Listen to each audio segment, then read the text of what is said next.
Hello, it's your favorite sports Unc here. Don't forget to hit that subscribe button to join the fastest growing community on YouTube. Remember, Nightcap doesn't happen without you. So please subscribe or you're going to make Ocho cry.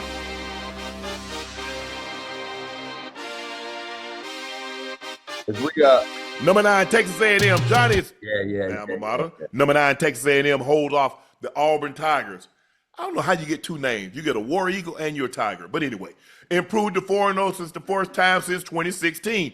Auburn finished the game 0 of 13 on third down conversion and had just 177 total yards against A&M. A&M had 414. Marcel Reed not turned the ball over against Texas A&M, had committed 13 penalties. The final score would have been a lot worse. Johnny, that's your team. What'd you like about what you saw from? Listen, I talk to him every night after the games. And as you're going into games like this and you're getting into SEC play and you're playing a good team like Auburn, you have to find ways throughout the season to go out and get a win, whether it's pretty, whether it's ugly, whether you have some penalties. But look at it as a whole, 15 of 22, that's 7 incompletions. Doesn't throw a tutty, 207 yards passing. And for him, he rushed for minus 23 yards. For a guy who uses his legs, that's an off night for him. But you look, Le'Veon Moss, 21 carries, 139. I've talked to him every week.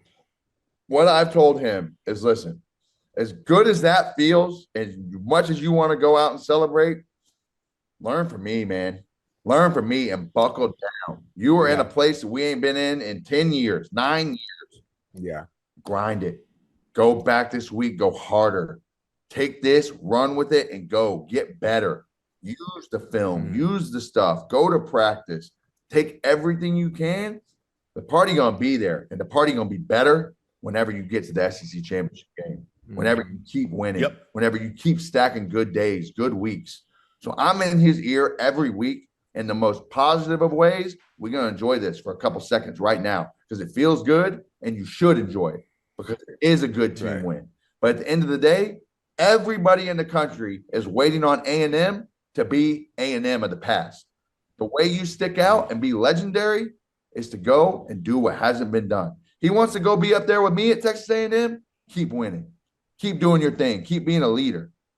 That's how you get a state. That's how you get a statue. That's how you get your name on the building. That's what you want. So right now, so far, so good. But everybody's waiting on the Aggies to Aggie. And there's only a couple people that can keep that in perspective and keep it rolling. Look, A&M defense was coming. I mean, 24 rushes, 52 yards, 18 of 33. You had 33 pass attempts, and you only had 125 yards passing. That's what you're supposed to have 125-yard passes in 3 drives. Hey, them boys playing good defense. That real good defense. Most of the time, you think about college football too, Johnny. Defense is the part where they really don't play very well. It's hard because all these spread offenses and all this motion, this zone read stuff. If you see, if it's infiltrated the NFL. NFL sent their personnel down there to study Baylor, to study these lane and to study these open offenses. You see a lot more of that now, college offense into the NFL as opposed to the NFL and college. Ain't nobody dotting the I. You find very few backs. Everyone, basically, the only team that really gets in the I is you got Derrick Henry and Jonathan Taylor. Damn near everybody else is on the offset. Because very few quarterbacks are under center now, Johnny. A lot of these guys get to college, Ocho, and they have never, ever taken a snap under center. Under center, yeah. Some guys get to the NFL and they ain't taking a snap under center. The first time they take a snap under center is at the damn pro day. Look at Johnny. Johnny raised his hand like, we have maybe 6 snaps in 2 years where we went under center. I got to the NFL. I'm like, what the fuck is this?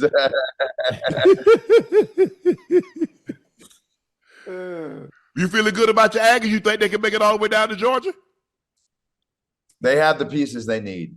They got if they can come together as a band of brothers and they can look at it and say, this defense, we stout. The offense, what we did versus Notre Dame, we can do versus anybody in the country. But it takes a special unit.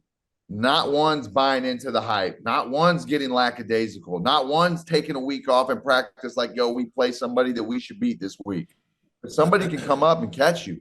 And that one game changes your whole trajectory. So are the pieces there for A&M? Are they a contender? Without a doubt.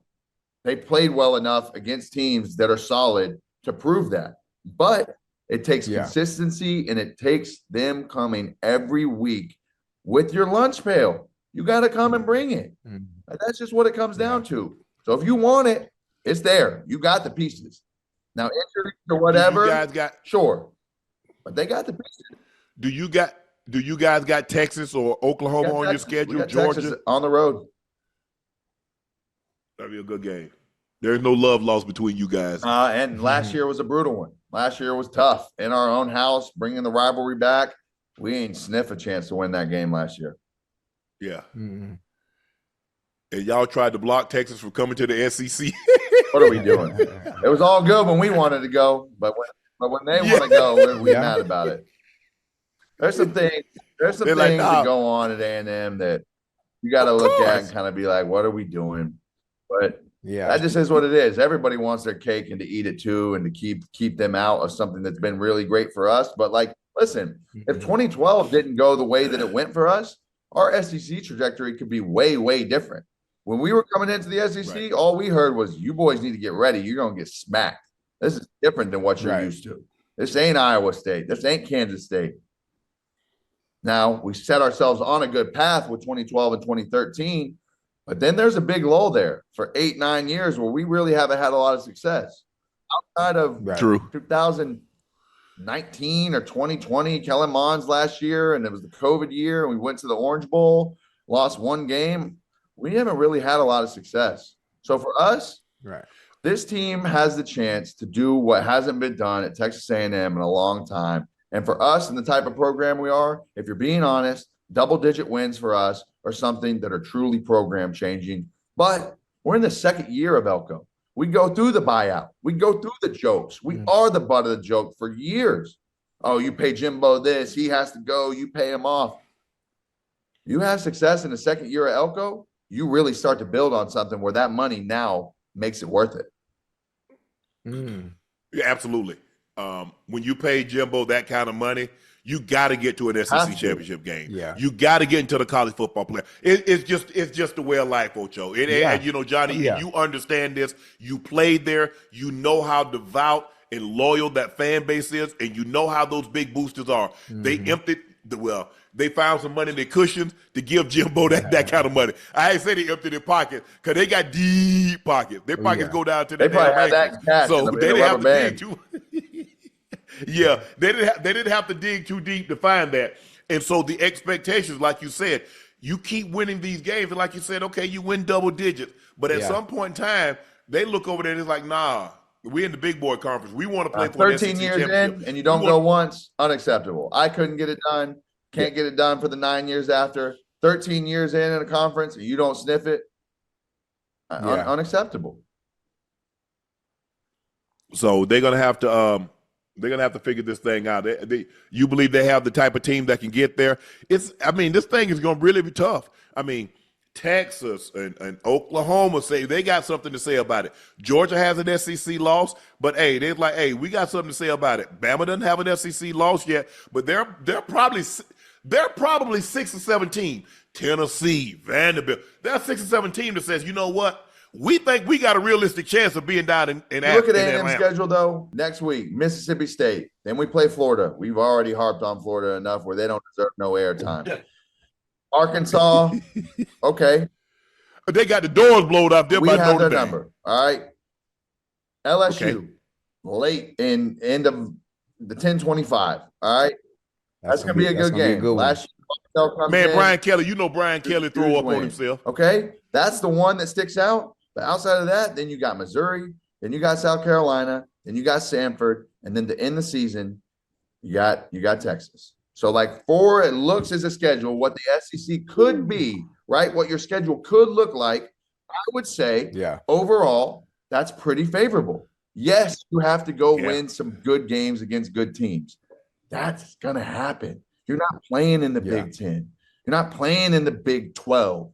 You're not playing in the ACC. You're not getting cakewalks in conference. But if you look at who you can play versus who you have on your schedule, I would say it lines up really nice. Where you guys got the Gamecocks at? Are they coming to y'all or y'all going to them? Okay. And they beat us last year in a game that we felt like we should win, and they beat us bad. Yeah. So that'll be a very interesting game. Just we'll see. Johnny believes his team could be. I know you're gonna be on board. Lord have mercy. I can just imagine.